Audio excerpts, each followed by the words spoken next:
ទម្លាប់ល្អៗទាំង6របស់ជនជាតិជប៉ុនគន្លឹះឆ្ពោះទៅរកជីវិតប្រកបដោយគុណភាពភាពរីកចម្រើននិងភាពសុខដុមរមនាស្វាគមន៍មកកាន់ Channel អាត់កំបាំងនៃភាពជោគជ័យប្រទេសជប៉ុនគឺជាប្រទេសមួយដែលលេចធ្លោមិនត្រឹមតែដោយសារភាពជឿនលឿនផ្នែកបច្ចេកវិទ្យាវប្បធម៌ប្លែកៗនិងប្រវត្តិសាស្ត្រដ៏យូរលង់ប៉ុណ្ណោះទេ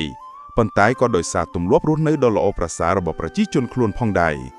ទម្លាប់ទាំងនេះបានក្លាយជាមូលដ្ឋានគ្រឹះដ៏រឹងមាំមួយដែលបានរួមចំណែកយ៉ាងធំធេងដល់អាយុវែងសុខភាពល្អផលិតភាពការងារខ្ពស់សណ្ដាប់ធ្នាប់សង្គមនិងការគោរពគ្នាទៅវិញទៅមកការស្វែងយល់ការវិភាគនិងការអនុវត្តទម្លាប់ទាំងនេះអាចផ្ដល់នូវមេរៀនដ៏មានតម្លៃសម្រាប់បុគ្គលនិងសង្គមយឺនដើម្បីកែលម្អគុណភាពជីវិតនិងស្វែងរកសុភមង្គលពិតប្រាកដ 1. ទម្លាប់ស្អាតនិងអនាម័យខ្ពស់ដែលជាទម្លាប់មួយត្រូវបានបណ្ដុះបណ្ដាលតាំងពីក្មេងនេះមិនមែនត្រឹមតែអនុវត្តចំពោះអនាម័យផ្ទាល់ខ្លួនប៉ុណ្ណោះទេប៉ុន្តែក៏រាប់បញ្ចូលទាំងបរិស្ថានជុំវិញខ្លួននិងទីសាធារណៈទៀតផងការបណ្ដុះបណ្ដាលតាំងពីក្មេងនៅតាមសាលារៀនជប៉ុនកុមារត្រូវបានបង្រៀនឲ្យសម្អាតថ្នាក់រៀនបរិវេណសាលាដោយខ្លួនឯងទម្លាប់នេះបណ្ដុះស្មារតីទទួលខុសត្រូវនិងការយល់ដឹងថាភាពស្អាតគឺជាកាតព្វកិច្ចរួមរបស់មនុស្សគ្រប់គ្នាមិនមែនជាការងាររបស់អ្នកបោសសម្អាតតាមម្នាក់ឯងនោះទេអនាម័យផ្ទាល់ខ្លួនជាប្រចាំពួកគេមានទម្លាប់ងូតទឹកតាំងពេលព្រឹកមុនទៅធ្វើការរៀននិងពេលល្ងាចមុនចូលគេងផ្ទះបាយបន្ទប់ទឹកនិងបន្ទប់គេងត្រូវបានសម្អាតនិងរៀបចំយ៉ាងល្បិតល្អន់ការលាងដៃញឹកញាប់និងការពាក់ម៉ាស់នៅពេលមានអាការៈផ្តាសាយឬក្អកគឺជារឿងធម្មតាដើម្បីការពារការចម្លងរោគទៅអ្នកដទៃការថែរក្សាបរិស្ថានសាធារណៈអ្នកកម្រនឹងឃើញសម្រាប់នៅលើផ្លូវសាធារណៈនៅប្រទេសជប៉ុនមនុស្សម្នាមានស្មារតីខ្ពស់នៅក្នុងការទុកដាក់សម្រាមក្នុងធុងត្រឹមត្រូវតាមប្រភេទឬយករំទៅផ្ទះវិញប្រសិនបើរកធុងសម្រាមមិនឃើញទេទម្លាប់នេះបង្ហាញពីការគោរពចំពោះកន្លែងសាធារណៈនិងអ្នកប្រើប្រាស់ផ្សេងទៀត 2. វិន័យនិងការគោរពវិន័យគឺជាឆ្អឹងខ្នងនៃសង្គមជប៉ុនវាជាកម្លាំងចលនាករដែលធ្វើឲ្យប្រព័ន្ធគ្រប់យ៉ាងដំណើរការដោយរលូននិងមានប្រសិទ្ធភាពវិន័យនេះត្រូវបានភ្ជាប់ជាមួយនឹងការគោរពគ្នាទៅវិញទៅមកច្បាប់និងប្រព័ន្ធការគោរពពេលវេលាភាពទៀងទាត់គឺជាទម្លាប់ដ៏រឹងមាំមួយរបស់ជនជាតិជប៉ុនការណាត់ជួបត្រូវបានគោរពយ៉ាងម៉ឺងម៉ាត់និងការមកយឺតទោះបីតែប៉ុន្មាននាទីក៏ដោយក៏ត្រូវបានចាត់ទុកថាជាការមិនគោរពឬខ្វះទំនួលខុសត្រូវដែរនេះឆ្លុះបញ្ចាំងអំពីការឲ្យតម្លៃពេលវេលារបស់អ្នកដទៃការគោរពច្បាប់និងបទបញ្ជាសាធារណៈពួកគេគោរពភ្លើងស្តុបការដើរតាមគន្លងផ្លូវទោះបីជាមិនមានមនុស្សក៏ដោយការតម្រង់ជួរការមិននិយាយទូរស័ព្ទក្នុងរថីភ្លើងសាធារណៈនិងបទបញ្ជាផ្សេងៗទៀតដោយស្វ័យប្រវត្តិនេះក៏បានបង្កើតឡើងជាសណ្ដាប់ធ្នាប់សង្គមមួយដែលធ្វើឲ្យជីវិតរស់នៅប្រចាំថ្ងៃមានភាពងាយស្រួលនិងសុវត្ថិភាពគោរពមនុស្សចាស់និងឋានានុក្រមពួកគេបង្ហាញការគោរពយ៉ាងជ្រាលជ្រៅចំពោះមនុស្សចាស់និងអ្នកដែលមានឋានៈខ្ពស់ជាងខ្លួនទាំងក្នុងគ្រួសារ Senpai Kohe System និងនៅកន្លែងធ្វើការភាសាការអោនក្បាលនិងកាយវិការផ្សេងៗទៀតត្រូវបានប្រើប្រាស់ដើម្បីបង្ហាញការគោរពនេះ 3. របបអាហារមានតុល្យភាពអាថ៌កំបាំងនៃអាយុវែងរបបអាហាររបស់ជនជាតិជប៉ុនត្រូវបានគេចាត់ទុកថាជាផ្នែកមួយនៃរបបអាហារដែលមានសុខភាពល្អបំផុតនៅលើពិភពលោកដែលជាកម្លាំងយ៉ាងមានភាពប្រសើរសម្រាប់អាយុវែងនិងសុខភាពល្អបរិភោគបន្លែត្រីនិងអង្ករច្រើនរបបអាហាររបស់ពួកគេសម្បូរទៅដោយបន្លែស្រស់ត្រីពិសេសត្រីសមុទ្រសម្បូរអូមេហ្គា 3 ដែលល្អសម្រាប់ខួរក្បាលនិងបេះដូងពួកគេមិនបរិភោគសាច់ក្រហមសាច់កែច្នៃនិងអាហារបំពងតិចតួចណាស់ការបរិភោគយឺតៗនិងមិនឆ្អែតពេកឡើយ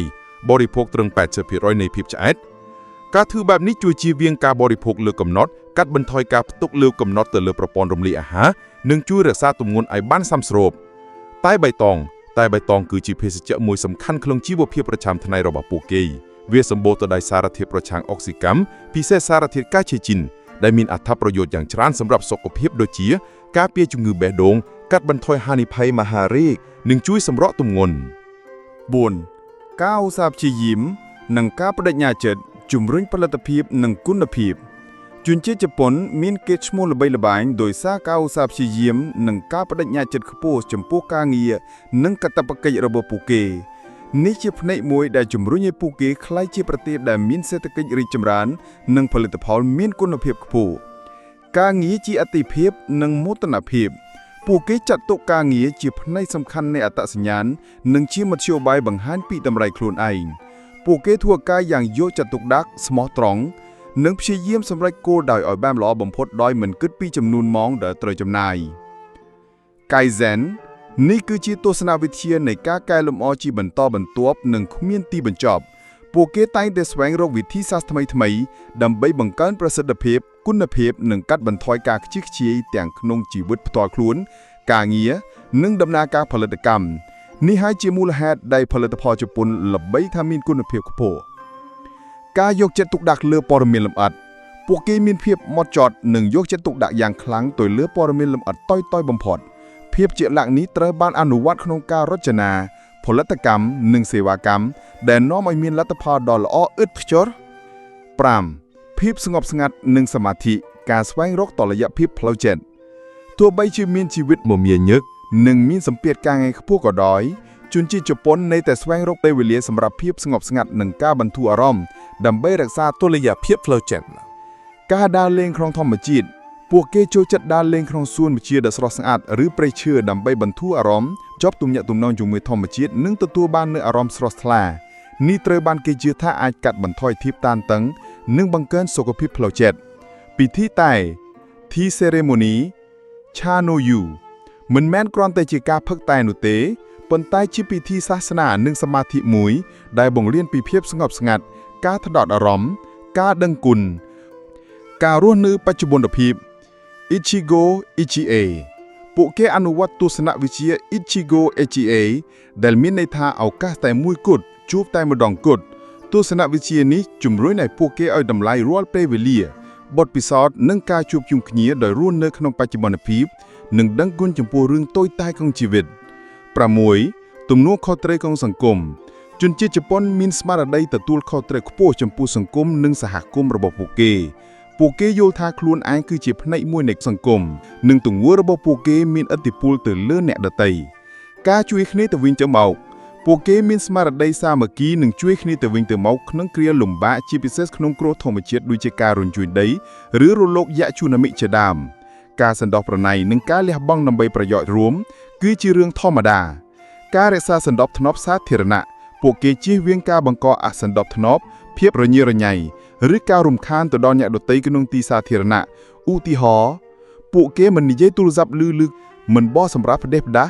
ឬមិនបង្កសម្លេងរំខានទៅអ្នកជិតខាងការគោរពទ្រព្យសម្បត្តិសាធារណៈពួកគេថែរក្សាទ្រព្យសម្បត្តិសាធារណៈដូចជាទ្រព្យសម្បត្តិផ្ទាល់ខ្លួនអ្នកកម្រនឹងឃើញការបំផ្លិចបំផ្លាញឬការគូរនៅលើជញ្ជាំងសាធារណៈនៅប្រទេសជប៉ុនឡើយសរុបមកទម្លាប់ល្អរបស់ជនជាតិជប៉ុនគឺមិនមែនគ្រាន់តែជាបញ្ជីសកម្មភាពប្រចាំថ្ងៃនោះទេប៉ុន្តែជាប្រព័ន្ធទស្សនៈជីវិតមួយដែលរួមបញ្ចូលនៃទម្លាប់ស្អាតវិន័យការគោរពរបបអាហារល្អភាពឧស្សាហ៍ព្យាយាមភាពស្ងប់ស្ងាត់និងការយល់ដឹងពីសារៈសំខាន់នៃសង្គមទម្លាប់ទាំងនេះបានបង្កើតបាននៃសង្គមមួយដែលមានសណ្ដាប់ធ្នាប់ផលិតភាពខ្ពស់និងសុខុមាលភាពដ៏ល្អប្រសើរការរៀនសូត្រការស្វែងយល់ស៊ីជម្រៅនិងការអនុវត្តទម្លាប់ទាំងនេះអាចជួយយើងម្នាក់ៗឲ្យកសាងជីវិតមួយដែលប្រកបដោយសុខភាពល្អផលិតភាពខ្ពស់ភាពសុខដុមរមនា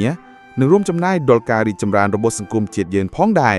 សូមជួយចុច Subscribe ដើម្បីទទួលបានចំណេះដឹងនៃភាពជោគជ័យជារៀងរាល់ថ្ងៃសូមអរគុណសូមជម្រាបលា